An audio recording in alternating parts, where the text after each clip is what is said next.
gentlemen, good afternoon. Good afternoon. My name is DeVries, CEO and co-founder of the Sun Valley Group, and I am a California flower farmer.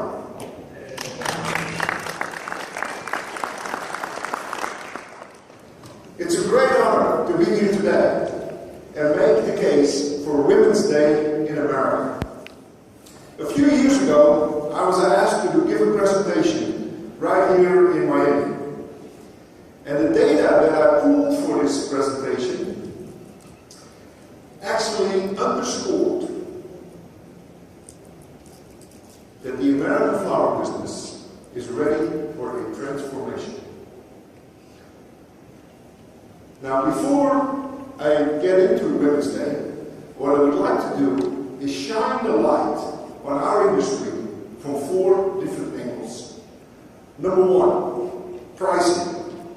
Number 2, the size and the growth rate of our industry in relationship to the national economy. Number 3, the disproportionate focus that we as an industry have on Valentine's Day and Mother's Day. And number 4, the U.S. consumption of flowers in comparison to the rest of the world. So if we go to the first slide, what you see here is actually the domestic crops that are tracked by USDA. And these are 10 key crops. And these are the last 12 years of data. And what it actually shows is a combination of those 10 crops. You see, and I've indexed all these numbers to keep it easy to follow. But you can actually see that from an index of 100 in 2001, that price of those flowers has increased by a meager 4.7% in the last 12 years. So that's why you see this index going from 100 to 105. So if you take the CPI, the Consumer Price Index, over that exact same time frame, the CPI actually has grown by 29%. So what this essentially underscores that the prices that farmers get for their flowers has essentially stayed the same. Now, particularly if you look at this in light of inflation, you can actually see that prices have actually declined by 19% if you take inflation into consideration. So the bottom line is an industry that is not getting better pricing for the products will have a very difficult time investing in the future.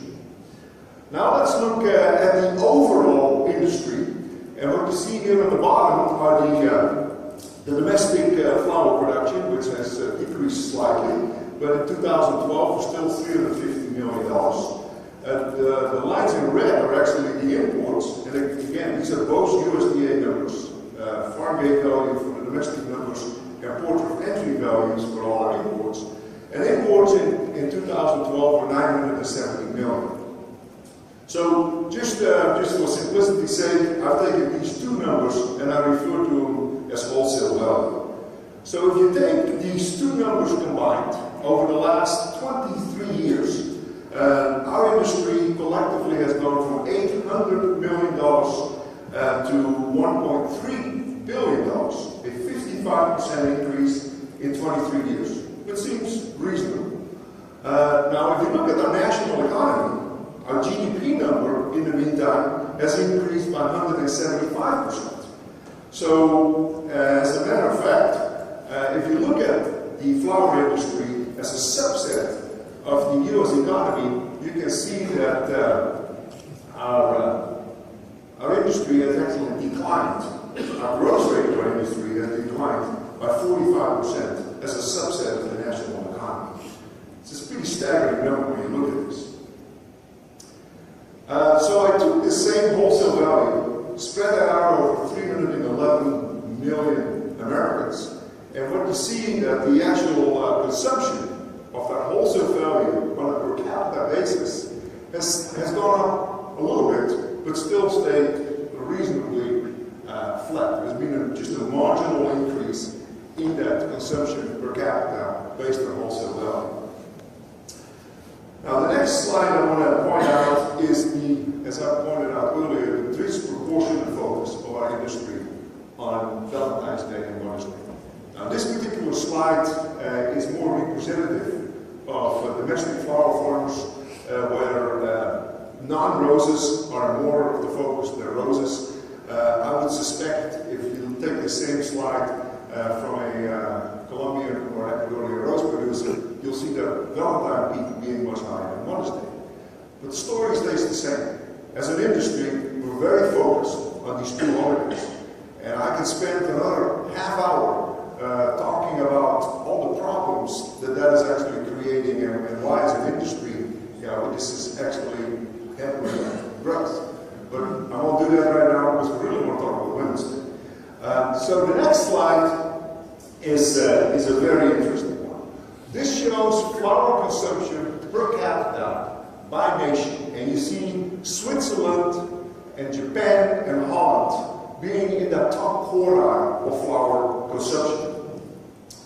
Now, to find the United States, you actually have to go way down the list in that red column, and you'll see this United States, our consumption is actually lower than Greece, and Slovenia, and Italy.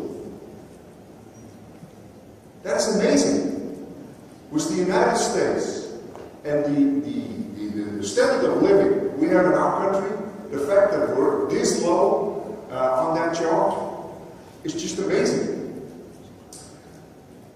So to look at all these numbers that I just showed, there's 4 different angles shining on our industry. I don't know about you folks, but these numbers make me edgy. Here we are together as a flower industry in America. And these are the numbers that we collectively are representing. They underscore, in my opinion, the need for all of us to have an open mind towards change. Now, I didn't come here to just bring a bunch of bad numbers. What we did come here for is talk about solutions. And the objective is to show this data to actually, for all of us, to look at our industry and recognize that our industry has cause to look outside the box. It has cause to look at other things that we are currently doing to make a better industry for all of us in the United States. As a floral industry and as a floral community, we need to become less Valentine and Mother's Day centric and look for other opportunities throughout the year. Now, one of these ways to solve this is to actually develop more day-to-day flower business, flower sales, and also look to initiate additional flower holidays throughout the year. Now, there are countless dormant holiday opportunities. And, Memorial Day, we talked about earlier today, back to school, Father's Day, Grandparents' Day, Halloween, Independence Day, Labor Day, Veterans Day. These are all holidays that have the potential to become flower holidays. But the one on the very bottom, Women's Day, is the low-hanging fruit. It's right in front of us. Women's Day is the perfect holiday to bolster sales. Most people know Women's Day as a Russian or Eastern European holiday, and how it developed into a huge flower holiday, and in many cases it's larger than Mother's Day or Valentine's Day in those countries. And speaking of those countries, this is a clip of Moscow, March 8, 2013. And what you see here,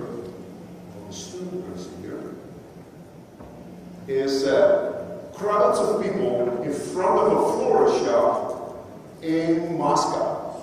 And so you see people leaving the florist shop with armloads of flowers.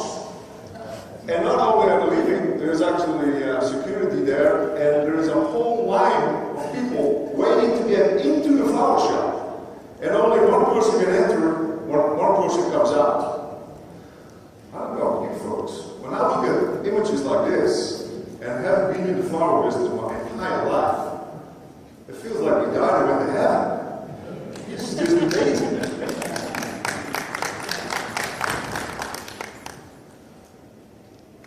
And it just goes up, it's got to reach a whole box.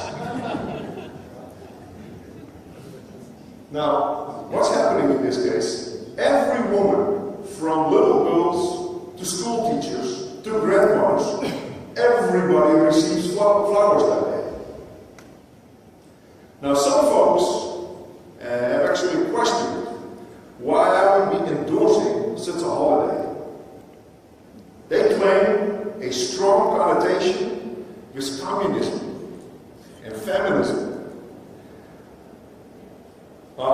I prefer, for that reason, not to call it International Women's Day and just refer to it as Women's Day. Take away any potential of political connection. First of all, it is an American holiday. Now, did you know that Women's Day actually started as an American holiday? It actually started in New York in 1909. Now, it spread across Europe in 1910, only a year later. And then, with the Russian Revolution in 1970, the holiday actually spread across Russia and Eastern Europe. It is now the largest holiday in Russia and Eastern Europe, far exceeding Mother's Day and Valentine's Day. But let's look at the United States. In 2012, 268 events were held in the US to inspire women and celebrate their achievements. Now that number was actually up from 74 the year before. So Women's Day is here in America. Now, it is a day to recognize women in America, and it is a huge opportunity for our industry to embrace this as a major holiday. Now, at the International Floral Expo right here in Miami in 2012, our company dedicated our entire booth for Women's Day recognition and awareness. Then this year, our company actually competed for the coveted SAF Marketer of the Year award. Now, not because we wanted this to be about Sun Valley. No, highlighting the successes up till now speak more to the potential for our industry than it was about our company. I believe the U.S. flower industry won this award this year. It will help lift Women's Day to the next level in America. In 2014, many industry-leading companies used Women's Day as an opportunity to bolster their sales. And these are just 3 examples of wholesalers that we as a company work with and are aware of. There may have been many more wholesalers, and I would love to have you a part of this slide next year. But there were just not wholesalers. Teleflora was involved, FTD was involved, 1-800-Flowers, SAF had a program on Women's Day, and then a good number of mass market customers were very involved this year of promoting this holiday. Now, the most appealing feature, and there are very many appealing features of this holiday, and flexibility is ideal, and there are no particular color or flower type that is required. But the most powerful feature of this holiday is that 50% of the population is eligible to receive flowers on that day. In conclusion, Women's Day is here. The groundswell has started, and an increasing amount of industry players are participating as this holiday is gaining steam. I leave you all this afternoon with a hope, a dream, an innate desire, and an unshakable conviction that someday our country will be in the top quartile of flower consumption as the American flower industry, right here in this room, collectively embraces this holiday. Thank you, and God bless you.